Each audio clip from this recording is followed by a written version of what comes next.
persistant dans ce monde. Et pourquoi est-ce que le diable se réjouit de se camoufler, d'utiliser toutes sortes de ruses pour montrer qu'il n'est pas là, afin d'emmener un maximum en enfer? Je rappelle que l'enfer n'a pas été créé pour l'homme, mais au départ, l'enfer a été créé pour le diable et ses anges déchus.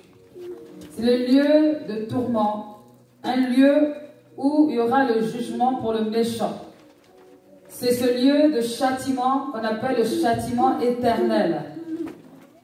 Et c'est un lieu où on est séparé de Dieu. L'enfer est un lieu où on est séparé de Dieu. Et une fois qu'on y est, on ne peut pas ressortir. C'est impossible. C'est un lieu où on est séparé de Dieu. Notez la référence. 2 Thessaloniciens 1, verset 9. On l'appelle aussi le lieu de la seconde mort. Le lieu de la seconde mort. Il y a la première mort, qui est la mort physique. Et il y a la deuxième mort, ou la seconde mort, qui est la mort spirituelle. Cette mort où on abandonne, on laisse tout pour toujours de façon éternelle. Apocalypse 21 au verset 8.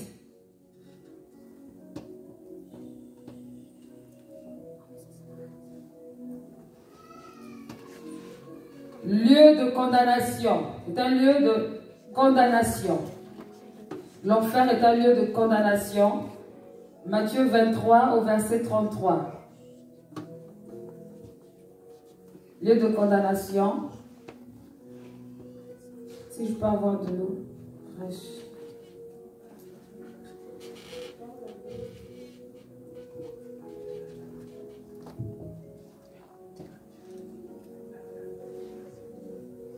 Lieu de condamnation, lieu de tourment.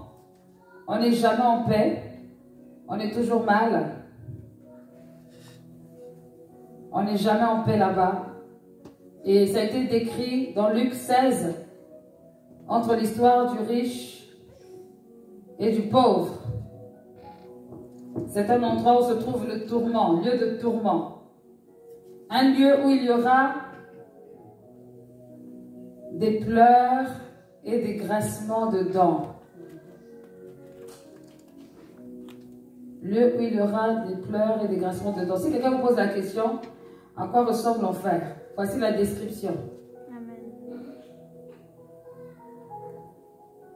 Un lieu où il y a des pleurs et des grincements de dents. Donc, à aucun moment on va voir les gens en train de danser la musique du monde là-bas. Ça ne sera pas possible. Matthieu 8, verset 12.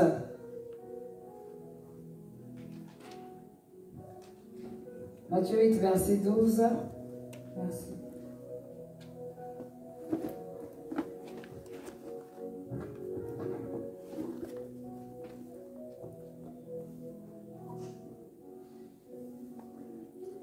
Matthieu 25, verset 30.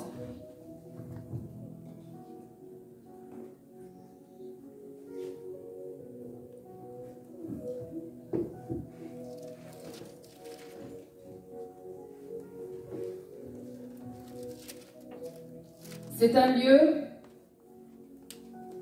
où il y a le feu éternel. Rien à voir avec le jeudi dernier. Jeudi dernier, il a fait chaud. Ce n'est pas une chaleur comparable à celle de l'enfer. Ce feu éternel, on l'appelle aussi les temps de feu. Il y aura de l'obscurité.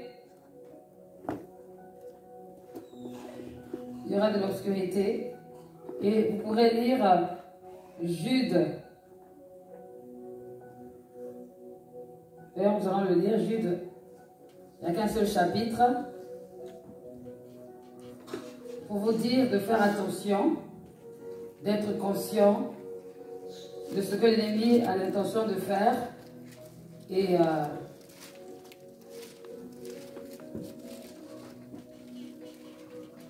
soit intention, c'est de détruire. Alors Jude 1, à partir du verset, il faut savoir que Jude, c'est le demi-frère de Jésus. C'est l'un des frères de Jésus de façon terrestre, puisque Marie était la mère de Jude. Alors Jude, serviteur de Jésus-Christ et frère de Jacques, salue ceux que Dieu a appelés, qui sont aimés de Dieu le Père et gardés pour Jésus-Christ. Que la bonté, la paix et l'amour de Dieu vous soient pleinement accordés. Mes chers amis, j'avais le vif désir de vous écrire au sujet du salut qui nous est commun. J'ai vu la nécessité de le faire maintenant afin de vous recommander de lutter pour la foi qui vous a été transmise une fois pour toutes à ceux qui appartiennent à Dieu. Donc ici, Jude exhorte, encourage à lutter pour la foi.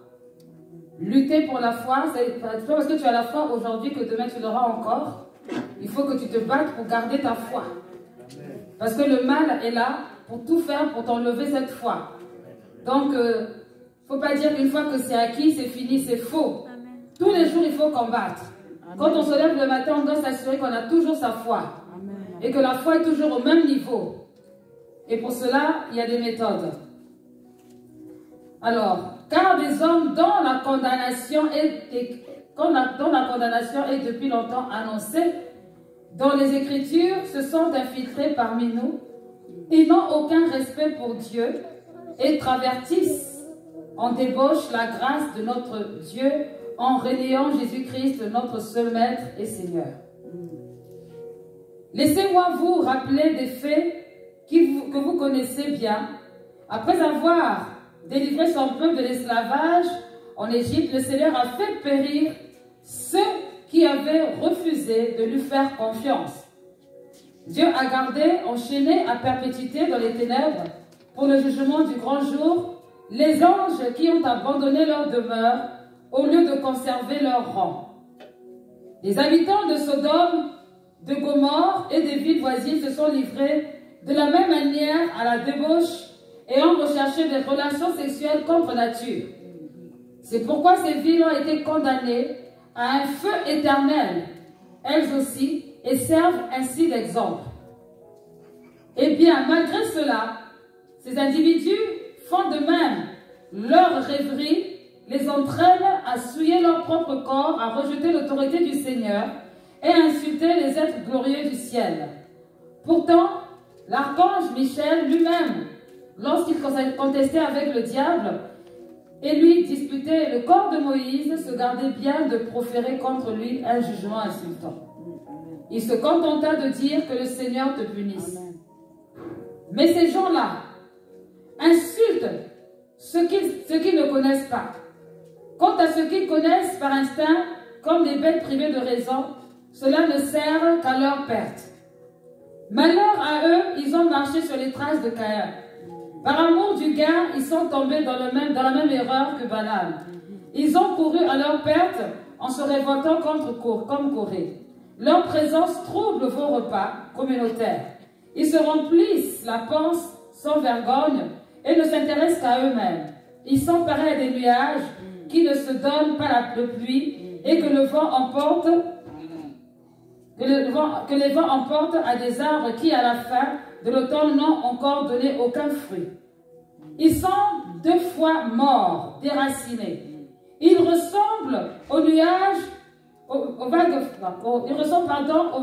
furieuses de la mer qui rejettent l'écume de leur honte, à des astres errants auxquels est réservée à perpétuité l'obscurité des ténèbres. À eux aussi s'applique la prophétie d'Enoch, le 7e patriarche depuis Adam, qui dit: voici le Seigneur va venir avec ses milliers d'anges pour exercer son jugement sur tous et pour faire rendre compte à tous ceux qui ne le respectent pas de tous les actes qu'ils ont commis dans leur révolte et de toutes les insultes que ces pécheurs sacrilèges ont proférées contre lui. Ces hommes-là sont d'éternels mécontents.